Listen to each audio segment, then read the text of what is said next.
Okay, when teaching a student to cut, always use the softest material you can, like bananas or cucumbers, and start with a butter knife. What you're gonna do is you're gonna teach them to find with the knife the edge of what they're cutting and their finger. They're gonna grab, in this case, the banana, and their index finger, they're gonna curl it under to where they're gonna then put the flat side of the knife against their finger and use that as a guide. Make sure their index finger is on the knife to help apply pressure when they cut. Okay, they're gonna go back and scoot back just a bit, slice down. The flat side of the knife on the knuckle, scoot back a bit and slice down. And repeat this process. Believe it or not, the students get very even slices. Okay? After you've done that, let's move on to maybe a banana with the peel on. Okay, we're not going to be able to use the butter knife anymore. You're going to want to use a sharp knife. Sharp knives cut, dull knives are accidents waiting to happen. Dull knives are the most dangerous things in your kitchen. So if you're in the thinking that I want my kid, I don't want them to get hurt, I'm going to have them use a dull knife, they will get hurt. Don't have the knife be ultra sharp, but have it be sharp to where it does its job and it cuts. Again, you're going to have them finger on top for pressure. They are going to never have their fingers in there. Use the knife and their hands to find things. Again, same thing where they curl their knuckle so they don't cut their finger. By using a sharp knife, the knife does the work, and the kids don't need that sawing action, which is what's going to then hurt them. Okay. All right. From this point on,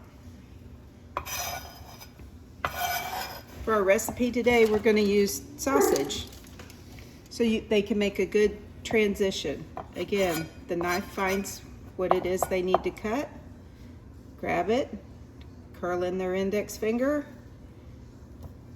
slice. This is going to be a little tough for them, but it's the next progression from the banana.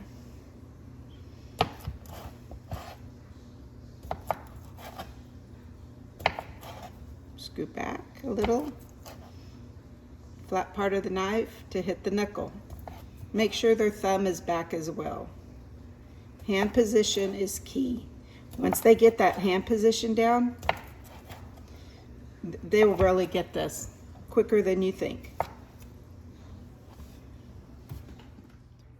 Hi, I'm Savannah. I'm one of the dorm staff, and I'm going to be demonstrating some cutting techniques. Here we have a piece of celery and a sharp knife. You always want to make sure that you have a sharp knife, not a dull knife, because you're much more accident prone with a dull knife. So make sure that you have proper knife hand placement. So that means that you want to hold it like this with your index finger on the flat side of the blade and your fingers curled under. For your student, you want to tell them to find the piece of fruit or vegetable or whatever you're cutting with the knife. So like this. That way the blade and the food item are making contact. And then with your fingers, you want to make sure that they're curled under.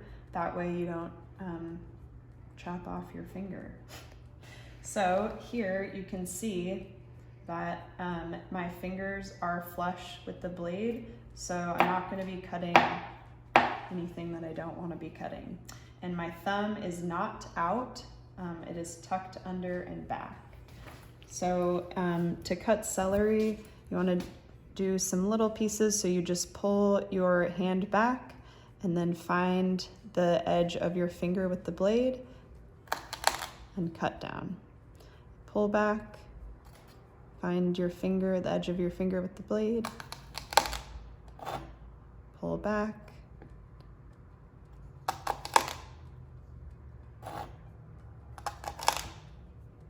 And doing it slowly to get the mechanics down first is important.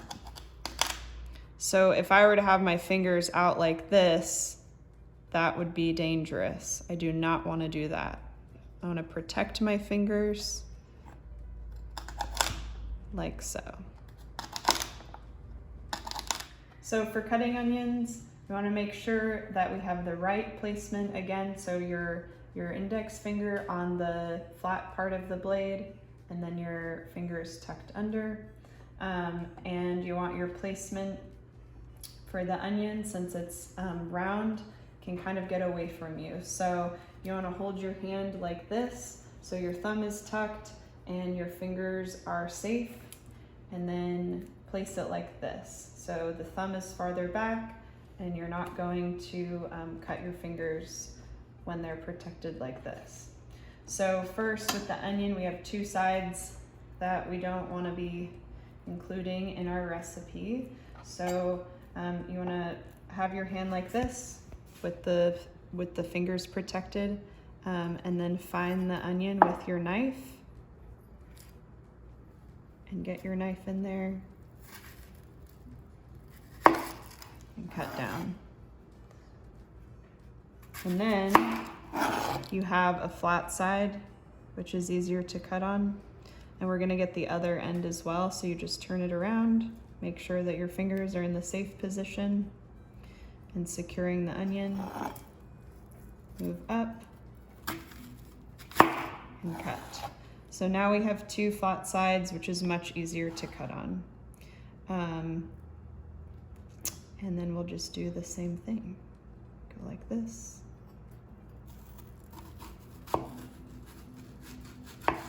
Oops, like that. Okay.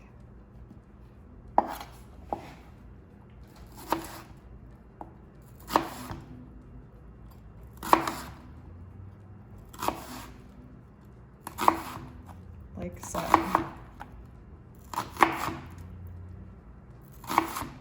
If you see a thumb come out, always correct that. The thumb is always hiding behind the fingers. And you always want to cut on the flat side if you can. It's going to make it a lot easier.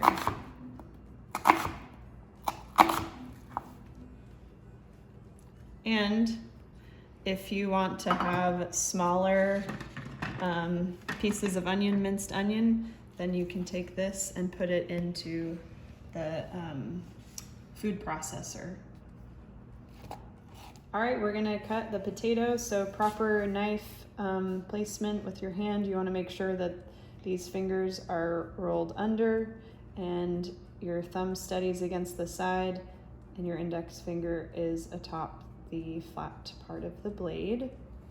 For this potato, I'm gonna put my hand across it and then pull my thumb back. So my hand is covering about half of the potato. My fingers are protected. Find the potato with the knife, like this. And then once the knife is against the potato, I'm gonna remove my hand from the potato and put it on top of the flat side of the blade and then push down. The potato is a little bit denser, so I need a little bit more push against the top. Remove my hand, remove the knife, pull it off to the side, and then I have two flat sides. I'm gonna put the potato on the flat side and then hold my finger like this on the top, cut in half, and then I have a wider base that's also flat, and then I can cut into smaller slices if this is how I want to cut the potato. With my fingers protected and my thumb pulled back behind.